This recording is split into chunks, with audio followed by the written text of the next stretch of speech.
किसी नगर में एक सुशिक्षित ब्राह्मण कुसंस्कारों के कारण चोरी करने लगा था।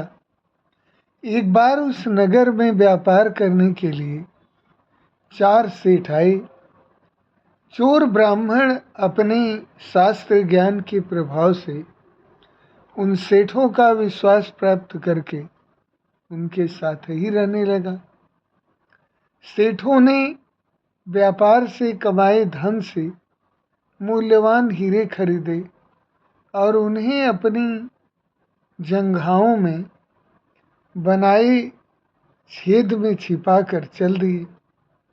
ब्राह्मण भी उनके धन को ऐंठने की इच्छा से उपयुक्त अवसर की तलाश में उन सेठों के साथ ही चल दिया। चलते चलते जब पल्लीपुर नामक एक आदिवासी बस्ती में से गुजरे तो वहाँ पेड़ों पर बैठे कौवे जोर जोर से चिल्लाने लगे, आदिवासियों आओ, जल्दी आओ, कई लाख गठरी में बांधे सेठ चले आ रहे हैं। कौवों की तेज आवाज़ सुनकर आदिवासी दौड़ते हुए आए और अपने कबीले से बाहर निकलकर तुरंत ही उन 5 राहगीरों को चारों तरफ से घेर लिया। आदिवासियों ने पांचों की अच्छी तरह तलाशी ली, लेकिन उनके पास कुछ भी नहीं मिला। हमारे कौवे कभी झूठ नहीं बोलते, तुम्हारे पास धन जरूर है, उसे चुपचाप हमारे हवाले कर दो, वरना हम तुम्हारे जिस्म को चीर फाड़ कर धन तलाश लेंगे। आदिवासियों ने उन्हें चेतावनी दी। आदिवासियों की चेतावनी सुनकर चोर ब्राह्मण ने सोचा कि क्यों न इन चारों सेठों के प्राण बचाने के लिए मैं अपने प्राणों को समर्पित कर दूं। जब इन्हें मेरे शरीर को चीरने फाड़ने के बाद भी धन नहीं मिलेगा तो यह आदिवासी इन चारों सेठों को छोड़ देंगे।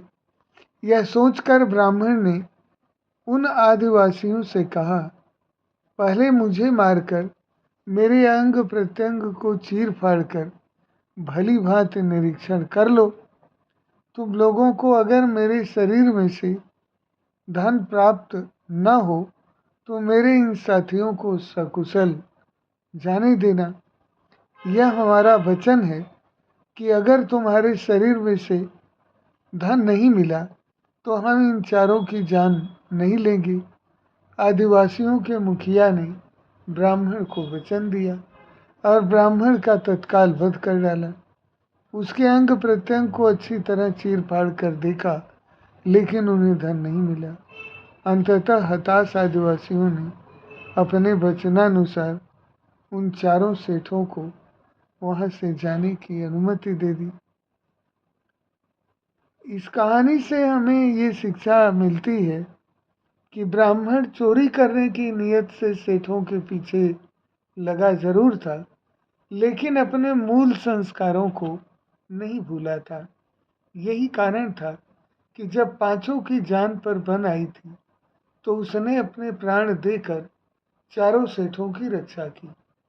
ब्राह्मण चोर जरूर था, पर बुद्धि ने उसका साथ नहीं छोड़ा था। इसलिए कहा गया है, मूर्ख मित्र की अपेक्षा बुद्धिमान शत्रु कहीं अधिक हितकारी होता है।